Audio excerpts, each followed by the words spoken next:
Okay, guys, when I'm talking about t-shirt designs, this is the degree of skill I'm talking about. Obviously, not the artwork, I didn't do that, but the writing, I did that on a cell phone in 30 seconds. Just something like that. I want to make a t-shirt out of it. So if you think you can do something better than this, give it a shot, and I will split the t-shirt sales with you. And there will probably only be 2 t-shirt sales, because I will buy one and you can buy one. So this is what I'm talking about, this kind of level. I was just messing around with the cell phone, and I got just kind of rough ideas. This guy did a unicorn skull earlier, and then he did the deer thing, which is just awesome. Anyway, I was listening to I was doing another video for a comic review, and I was listening to some other live streams, and I kind of jumped in with this. I was listening to this kind of an I Hate EVS type channel. I'm not sure if they also hate Comicsgate. They sounded like SJW'S, but they also seem to hate Tug. And how can anyone hate Tug? He always seemed like the nicest guy to me. I can understand about EVS. He has been at the center of a lot of little controversies. You might say, get ready for it, that he has his fingers in a lot of pies. That's the best I got, guys. But as far as I know, Tug isn't involved in any shenanigans. But here's the thing about the internet. It gives a lot of deeply disturbed people a voice. People who 30 years ago would be talking to the birds at the park. Nowadays, these people can grab a cheap cell phone and broadcast to the world. A $40 cell phone is all it takes to spread your version of crazy. Yes, I realize the irony of me saying this. I see some of these I Hate EVS shows, and if you have a valid complaint, cool. Clearly articulate your cause of action. Use the net to seek redress of grievance. If you aren't happy with the condition of the book or there's something specific you don't like. But I think some of these channels are closet SJWs who hate Comicsgate, and they see EVS as a player in the Comicsgate battle, which he is, but oh gosh. Yeah, that's what I came up with, guys, which is it's horrible, but when you put it on a t-shirt, kind of an Andy Warhol thing, it looks cool. This guy looks awesome. So they're kind of hating EVS because they hate Comicsgate, and it's kind of a right versus left thing. Some of these guys don't like Comicsgate, and I can't tell if it's because they're SJWs or if they're Comicsgate originals who didn't like EVS. I could ask them in the chat, but I think that I will wait until I do a live stream and hash it out live. It makes for a better live stream when everyone is on shaky ground. Some of the anti-Comicsgate stuff feels like a left versus right issue. But even if you're left of center, let me offer this olive branch. Most Comicsgate books are free of politics. I think Tim Lim has a MAGA book, and there's a scene with Clinton and Cyberfrog. But from what I can tell, most guys in Comicsgate are pretty moderate. Some are left of center, but they just hate SJWs and love free speech. Let me just toss this in here. If you're ever on a live stream with Tim Lim, have him do his Asian impression. It is hysterical. Anyway, I think some of these anti-EVS channels are left of center, but also hate SJWs as well as hate EVS. They just kind of hate everyone, which I can totally respect. I don't hate EVS, but I also think that we can criticize ourselves. If campaigns are late or books have printing problems, we should call those things out, while keeping in mind that first campaigns can't be held to the same standards as the second book. This is an entirely new industry for these guys. The second campaign, you can hold them to a higher standard. Keep in mind that one day you may launch your own campaign, and you discover that putting out a first book is a lot of work. It's easy for fine details to slip through the cracks. But by the second campaign, things will go much more smoothly. Another interesting sign, I was listening to Tim Lim and Nurkish on one channel. Then Red Gaze had a live stream with, I don't even remember who was in it. Mandy Summers had one with Tug. EVS is on, of course. There was Edwin Boyette popped up, and he was interviewing Pocket Jacks Comics. I forget the guy's name, Preston Poulter or something. Sweetcast had a live stream. Peter Cimetti was in the chat. The Jack Show just went live with Anna, John Malin, and Cecil wasn't there. Someone else was there, but I forget. So that was 7 Comicsgate live streams on one Thursday night. That was just amazing. I figure when I do my live streams, I'm going to do them late at night on the Pacific time, so I can at least get, like a month in or something, practice without more than a few night owls listening. I think on my first live stream I could just read the Mary Sue, which, if you're not familiar with this, the Mary Sue, it's this group of Jewish women with a token black girl who poses with a sex toy in her icon photo.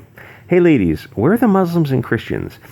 I guess you couldn't have Muslims working there because wearing Kevlar is a pain in the ass. It's really heavy. Oh, I'm running out of space here.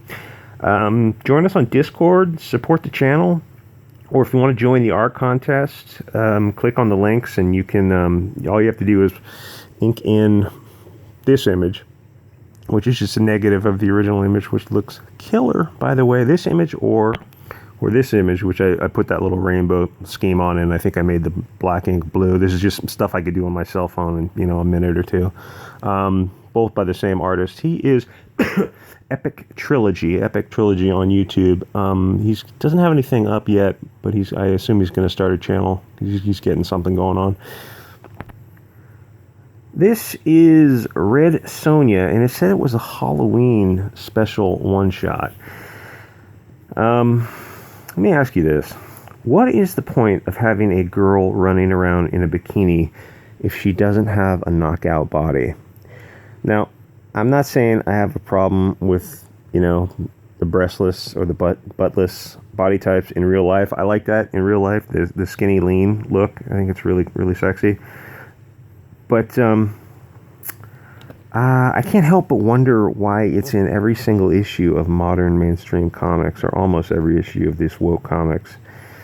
And I saw that it was a Halloween issue, and I got excited. Then I saw the childish cover, and it kind of sucked the wind right out of my sails. It's like they can't not suck. As you can see, they have the ability to draw, and they have the ability to write well, but they purposely choose not to.